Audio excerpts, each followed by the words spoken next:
Al-Mazi is a sexual discharge but without ejaculation. It is a drop or so that leaks due to thinking of something that is stimulus. So this is how it is different, and it is colorless. It is transparent, but it is viscid.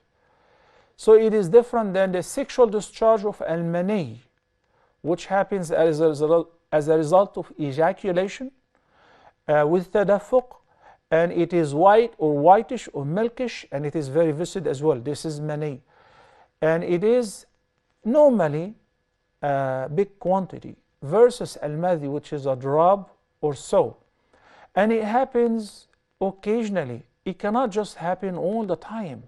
What happens all the time is called urine incontinence. Urine incontinence. And in the case of the urine incontinence, the person will be required, after answering the call of nature and making istinja, washing his or her private part, to wear a pad. Then whenever it is the prayer time, whenever it is the adhan time, you make wudu and you pray despite the fact that you've been leaking these drops of urine, because this is out of your control. And the fiqhi rule states, al-mashaqqatu tajlibu at-taysir. Once there is hardship, immediately ease is delivered.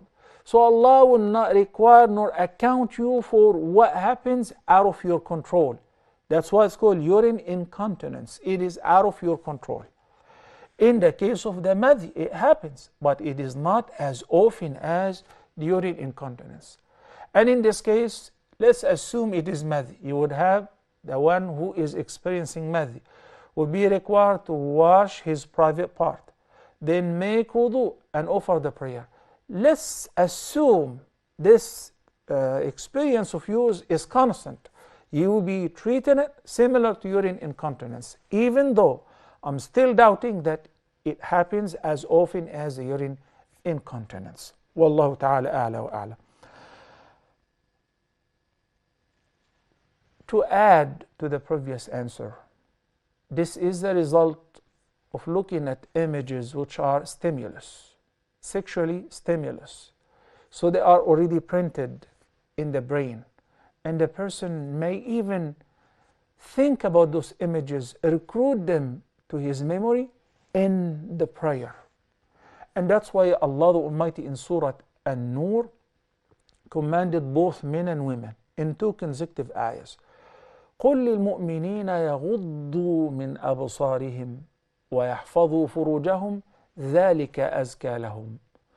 He commanded the believing men in the first ayah, and then وَقُلْ لِلْمُؤْمِنَاتِ in the following ayah, both to lower some of their gaze in order to guard their chastity that is indeed purer for them. In ayah number 30, Surah An-Nur 24, and the following ayah, and similarly, قُلْ لِلْمُؤْمِنَاتِ يَغْضُضْنَ مِنْ أَبْصَارِهِنَّ, to lower some of their gaze, وَيَحْفَظْنَ فُرُوجَهُنَّ, because that would lead to guarding their chastity. And then he added to them the concept of hijab. So lowering the gaze, he did not say absolutely, because he said min, some, from what is haram. A woman who is not lawful for you, lower your gaze, do not enjoy looking at her beauty. Whether she's physically standing in front of you, you're taking a peek, you're sneaking, or it is online or a printed photo, it does the same effect. May Allah guide us to what is best.